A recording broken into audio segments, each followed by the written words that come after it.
नमस्कार, मैं हूं आपके साथ शिप्रा झा। आप देखना शुरू कर चुके हैं देश का पहला समझाने वाला बुलेटिन खबर तो समझिए। इस प्राइम टाइम बुलेटिन में हम आपको दिन भर की सबसे चर्चित खबरें दिखाते हैं और खबरों को विस्तार से समझाते भी हैं। तो आइए आज की 4 बड़ी खबरों को पहले शॉर्ट में देख लेते हैं, फिर आगे विस्तार से आपको समझाएंगे।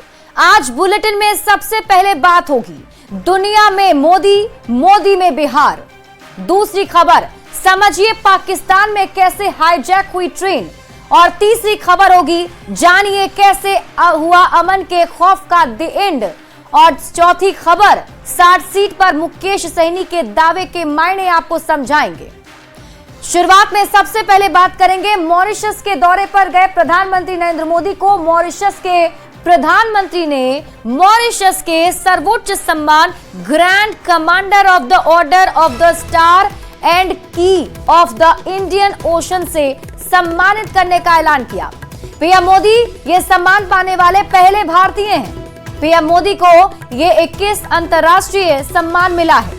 अब तक 21 देश पीएम मोदी को अपने सर्वोच्च सम्मान से सम्मानित कर चुके हैं और प्रधानमंत्री नरेंद्र मोदी को ये सर्वोच्च सम्मान मॉरिशस में दिया गया। The President of the Republic to award to you, Sri Modi, the highest award that we have, Grand Commander of the Order of the Star, Grand Commander of the Order of the Star and Key of the Indian Ocean, very fitting for you, Prime Minister. Since we became a republic, only 5 साथियों, Mauritius के लोगों ने, यहां की सरकार ने और जैसा अभी प्रधानमंत्री जी ने घोषित किया, मुझे अपना सर्वोच्च नागरिक सम्मान देने का फैसला लिया है। मैं आपके निर्णय को विनम्रता से स्वीकार करता हूं।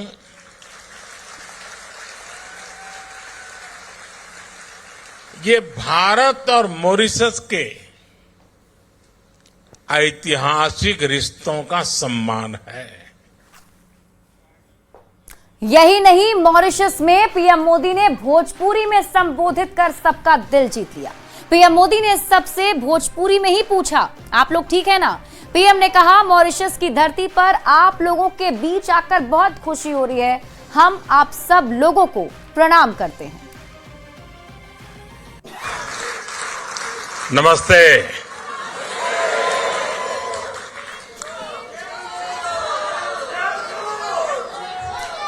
की मानियर मॉरिस।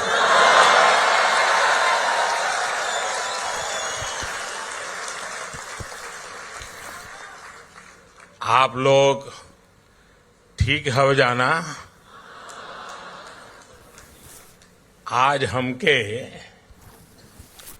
मॉरिशस के धरती पर आप लोगन के बीच आके बहुत खुशी होत बात है।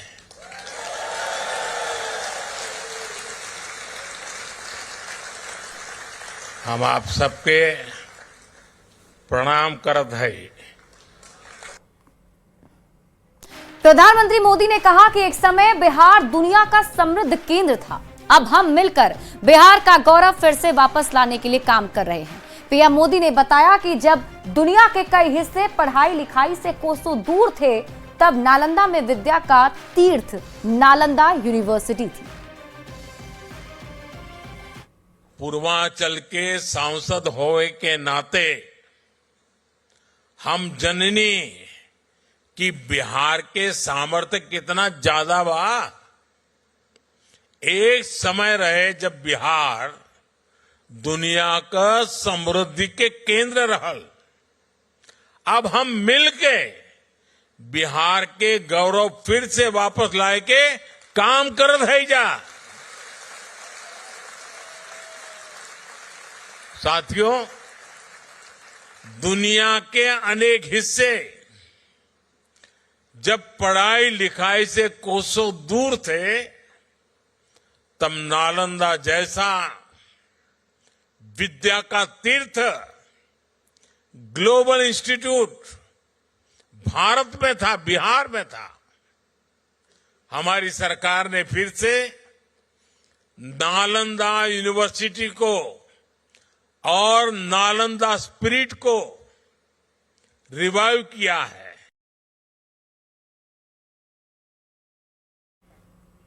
यही नहीं, पीएम मोदी ने कहा कि वो दिन दूर नहीं जब बिहार का मखाना दुनिया भर में स्नैक्स मेन्यू का हिस्सा होगा। और पीएम मोदी ने कहा कि मॉरिशस में भी लोग मखाना को खूब पसंद करते हैं। वो दिन दूर नहीं, बिहार का ये मखाना दुनिया भर में स्नैक्स मेन्यू का हिस्सा होगा।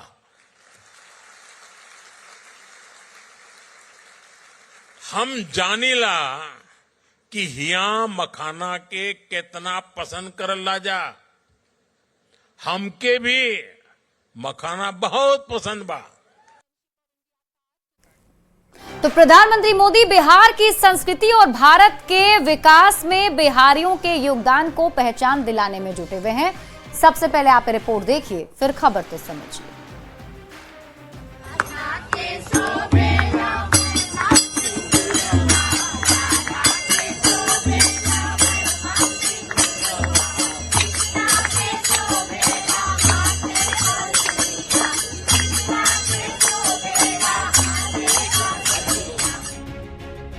मॉरिशस में यादगार स्वागत भइल, सबसे खास रहल गहिरा सांस्कृतिक जुड़ाव।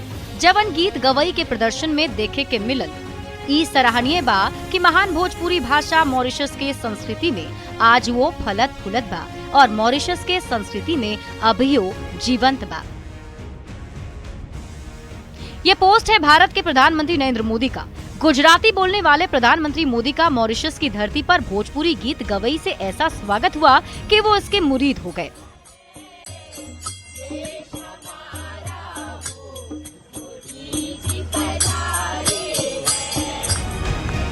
प्रधानमंत्री मोदी के सामने भोजपुरी गीत पर झूम रही इन महिलाओं की तस्वीर बिहार की नहीं, 7 समंदर पार मॉरिशस की है। बिहार से करीब 6000 किलोमीटर दूर बसे मॉरिशस में आज भी बिहार की संस्कृति जिंदा है। पीएम मोदी भारत मॉरिशस के रिश्ते को और मजबूत करने के लिए 2 दिन के मॉरिशस दौरे पर हैं। इस दौरान वहां रह रहे बिहार मूल के लोगों से पीएम मोदी ने खास मुलाकात की। पीएम के स्वागत में स्थानीय महिलाओं ने बिहार की पारंपरिक गीत गवई प्रस्तुत की। यही नहीं, भारतीय पीएम के स्वागत के लिए 34 मंत्री एयरपोर्ट पहुंच गए। यहां तक कि खुद मॉरिशस के प्रधानमंत्री नवीन चंद्र राम गुलाम भी, जिनकी जड़ें बिहार के भोजपुर जिले से जुड़ी हुई है। अंग्रेजी शासन काल के दौरान सन 1896 में प्रधानमंत्री नवीन चंद्र राम गुलाम के पूर्वजों को मॉरिशस भेजा गया। मॉरिशस जाने के बाद उन्होंने उस बियाबान को ही अपना बसेरा बना लिया। पर बिहारी संस्कृति और भोजपुरी भाषा का प्रभाव पीढ़ी दर पीढ़ी गहरा होता चला गया। पीएम मोदी भी बाहर देश में रह रहे बिहारियों के इस योगदान का बखान करने में पीछे नहीं हटते। तभी तो प्रधानमंत्री के मॉरिशस दौरे के दौरान विदेश मंत्रालय के प्रवक्ता ने भोजपुरी में अपनी बात रखी। इनकर आज़ादी दिवस बा। आई आज़ादी दिवस में हमनी के प्रधानमंत्री मुख्य अतिथि के रूप में भाग लीहन। हमनी से कनेक्ट रह ताकि तहरा के और पता चली कि ई दौरा पे क्या होता। विदेश में पीएम मोदी का बिहार कनेक्शन कोई नया नहीं है। पीएम मोदी इससे पहले भी कई देशों में अपने दौरे के दौरान बिहार के मूल वासियों से मिलते रहे हैं। बिहार प्रवासियों के साथ अपनी बातचीत के अलावा प्रधानमंत्री नरेंद्र मोदी ने लगातार विश्व मंच पर बिहार की कलात्मक और सांस्कृतिक विरासत को बढ़ावा दिया है। जब 2023 में भारत में G20 शिखर सम्मेलन आयोजित किया गया था, तो औपचारिक रात्रि भोज के समय जहां अतिथियों को स्वागत किया गया, उसके बैकग्राउंड में नालंदा विश्वविद्यालय को दिखाया गया।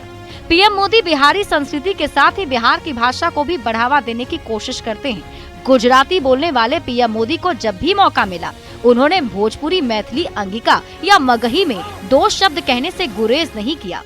हम प्रणाम करता नहीं, हम बिहार के इन महान जनता का आदर पूर्वक प्रणाम करी छिए। मोदी के गारंटी मने गारंटी पूरा होके के गारंटी। अपने मॉरिशस यात्रा के दौरान मॉरिशस के राष्ट्रपति को देने के लिए पीएम मोदी साथ में बनारसी साड़ी और मखाना लेकर गए हैं। पूरी दुनिया को पता है बनारसी साड़ी का पूर्वांचल से और मखाना का मिथिला से कनेक्शन है। मतलब देश हो या विदेश, पीएम मोदी का बिहार प्रेम उनके साथ चलता है। Bureau report, news 18। हम आपको ये पूरी खबर समझाएं, सबसे पहले आप मॉरिशस को जान लीजिए, जहां प्रधानमंत्री गए हुए हैं। देखिए, मॉरिशस भारत से करीब 5110 किलोमीटर दूर है। इसे मिनी भारत भी कहते हैं। यहाँ की 70% आबादी भारतीय मूल की ही है और इसीलिए इसे मिनी भारत कहा जाता है। 2011 की जनगणना के अनुसार मॉरिशस की आबादी की अगर बात करें तो 12 लाख से ज्यादा है, जहां 5.3% लोग भोजपुरी बोलते हैं। दरअसल 1834 से लेकर 1990 के बीच में लाखों भारतीय मजदूरों का भारत से मॉरिशस जो है पलायन हुआ था, उन्हें ले जाया गया था, जिसमें से बहुत से मजदूर वहीं पर जाकर बस गए, जिसमें से ज्यादातर मजदूर बिहार के ही रहने वाले थे और इन मजदूरों को गिरमिटिया मजदूर भी कहा जाता है। यानी कि समझौते के तहत इन मजदूरों को भारत से मॉरिशस लाया गया था और इन मजदूरों में से बहुत से वहीं मॉरिशस में ही बस गए, लेकिन उन्होंने वहां पर रहने के बाद भी अपनी बोली और पहचान को कभी भी नहीं भूले। मतलब आज भी भारत की संस्कृति को मॉरिशस में इन लोगों ने सहेज कर रखा है। और अब बात कर लेते हैं मॉरिशस से पीएम मोदी के लगाव की। पीएम मोदी का मॉरिशस का ये दूसरा दौरा है। 2015 के बाद 2025 में प्रधानमंत्री मोदी मॉरिशस गए हैं। 10 साल के बाद पीएम मोदी का ये दौरा हुआ है। मॉरिशस में पीएम मोदी का भोजपुरी गीत गाकर स्वागत किया गया। जैसे ही पीएम मोदी पहुंचे, वहां महिलाएं भोजपुरी गीत गाकर पीएम मोदी का स्वागत करती नजर आई। पीएम मोदी ने भी भोजपुरी में पोस्ट कर खुशी भी जताई। देखिए, प्रधानमंत्री मोदी का बिहार या पूर्वांचल से लगाव कहिए कि पीएम मोदी अपने साथ जो गिफ्ट लेकर भी गए थे, उसमें एक बनारसी साड़ी थी और दूसरा मखाना, जिसका बिहार कनेक्शन सबको पता है। मतलब ये कि पीएम मोदी देश विदेश जाते हैं और जगह जगह पर बिहार से अपना लगाव जग जाहिर करते हैं। और अब आइए इस लगाव के मायने समझते हैं। देखिए, पीएम मोदी लंबे समय तक गुजरात के मुख्यमंत्री रहे हैं। गुजरात के सूरत में बड़े पैमाने पर बिहार के लोग रहते हैं और बिहार के लोग काफी मेहनती होते हैं, ये सबको पता है। मोदी को पता है कि मोदी बिहार के लोगों की मेहनत को सलाम करते हैं और मॉरिशस में भी बिहार के लोगों ने अपनी मेहनत से अपनी जगह बनाई है। पुरखे मजदूर बनकर मॉरिशस गए थे और अब मॉरिशस पर शासन कर रहे हैं। मॉरिशस गए लोगों ने अपनी संस्कृति को वहां भी जिंदा रखा है और पीएम मोदी का ये मॉरिशस में पारंपरिक भोजपुरी गीत गवई से स्वागत हुआ तो पीएम मोदी भी गदगद हो उठे। पीएम मोदी ने भी भोजपुरी में ही पोस्ट किया और खुशी जताई। भारत सरकार के प्रवक्ता ने भी भोजपुरी में ही अपना बयान दिया है। तो इसी से आप प्रधानमंत्री मोदी और बिहार के लगाव को समझ सकते हैं। बढ़ते हैं आगे और बात अगली खबर की। पाकिस्तान से बहुत बड़ी खबर। पाकिस्तान में एक ट्रेन को हाईजैक कर लिया गया और 182 यात्री को बंधक बना लिया गया है। बलूचिस्तान लिबरेशन आर्मी का यह दावा है कि उसने बलूचिस्तान में जाफर एक्सप्रेस पर कब्जा कर लिया है और 182 लोगों को बंधक बना लिया है। साथ ही उसने चेतावनी भी दी है कि अगर उनके खिलाफ कोई भी सैन्य कार्रवाई की गई तो वे बंधकों को मार डालेंगे। दावा किया जा रहा है कि 20 पाकिस्तानी सैनिक मारे जा चुके हैं।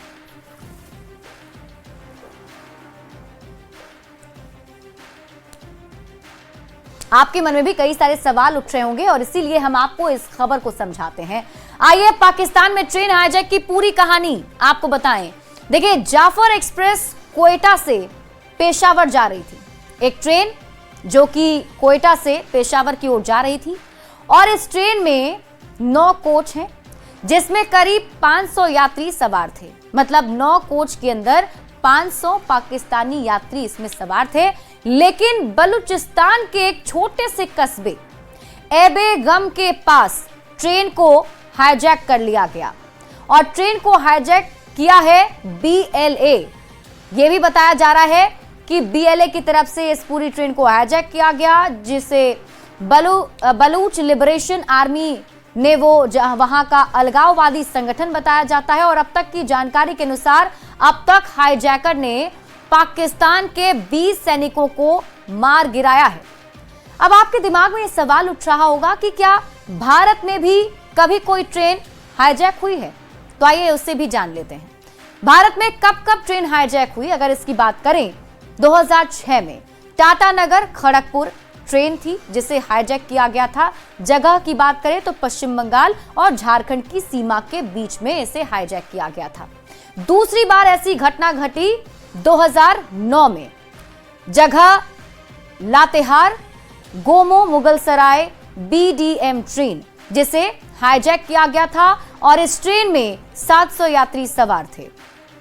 उसके बाद 27 अक्टूबर 2009 को राजधानी एक्सप्रेस को हाईजैक किया गया था। मिदनापुर पश्चिम बंगाल में इस ट्रेन को हाईजैक कर लिया गया था।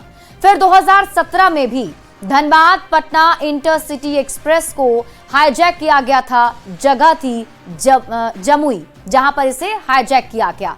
2017 में दानापुर दुर्ग एक्सप्रेस को भी हाईजैक किया गया था। जगह लखीसराय थी। लखीसराय में इस ट्रेन को हाईजैक किया गया था।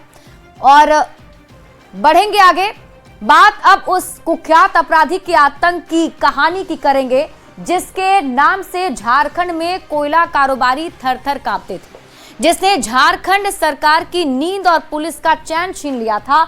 आज पुलिस ने उसकी सांसें ही छीन ली। पुलिस ने एनकाउंटर में अमन साहू को कैसे मार गिराया, क्या है अमन के अंत की पूरी कहानी, इस रिपोर्ट में देखिए।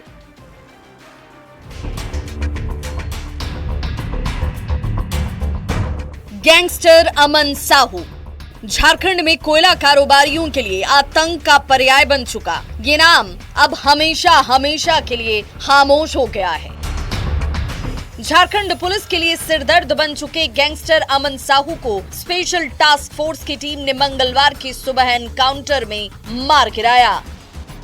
महज 17 साल की उम्र में जब आम बच्चे इंटर की परीक्षा पास करते हैं, तब अमन साहू ने अपराध की दुनिया में इंटर किया, जुर्म का रास्ता चुना, फिर पीछे पलटकर कभी नहीं देखा। हत्या, रंगदारी, लूटपाट और वसूली जैसी बड़ी वारदात को अंजाम देकर अमन अंडरवर्ल्ड का बड़ा डॉन बनता चला गया। पर कानून से लुका छिपी का ये खेल आखिर कब तक चलता? भागने की फिराक में अमन ने पुलिस से हथियार छीना और पुलिस ने अमन का प्राण। अमन साहब जो है वो मारा गया पुलिस का एनकाउंटर में। हमारा एक जवान भी उसमें घायल है। 11 मार्च की सुबह झारखंड पुलिस की स्पेशल टास्क फोर्स की टीम गैंगस्टर अमन साहू को पड़ोसी राज्य छत्तीसगढ़ की रायपुर जेल से लेकर रांची आ रही थी। एक बोलेरो और 2 स्कॉर्पियो का एक काफिला जैसे ही झारखंड की सीमा में दाखिल होने के बाद पलामू जिले में पहुंचा, चैनपुर में रामगढ़ थाना क्षेत्र के अंधेरी टोला में काफिले पर हमला हुआ। पुलिस का कहना है कि अमन साहू के साथियों ने ही गैंगस्टर को छुड़ाने के लिए बम से हमला किया। हमले में पुलिस की गाड़ी क्षतिग्रस्त हो गई। अमन ने एक पुलिसकर्मी की राइफल छीन ली। भागने के दौरान वो गोलियां बरसाने लगा और तभी पुलिस ने पलटवार किया और एनकाउंटर में अमन को मार गिराया। उसको पूछताछ के लिए नहीं रहा जा रहा था। वो रायपुर जेल के रायपुर के मामले में उसको जयपुर भेजा गया था। अमन साहू के साथ मुठभेड़ में झारखंड पुलिस का एक जवान भी घायल हुआ है। इसकी हनक ऐसी कि पिछले कई सालों से जेल की 4 दीवारी में रहकर आपराधिक गैंग ये चला रहा था। पुलिस ने इसे नेस्तनाबूद कर दिया है। अब नजर अमन के नेटवर्क में शामिल शूटर्स और गुर्गों को खत्म करने का है। रांची संवाददाता निरंजन सिंह, रामगढ़ से जावेद खान, हजारीबाग से सुशांत सोनी और पलामू से नीलकमल के साथ ब्यूरो रिपोर्ट। और फिलहाल इस बुलेटिन में अभी के लिए बस इतना ही। आप देखते रहिए न्यूज़ 18 बिहार झारखंड।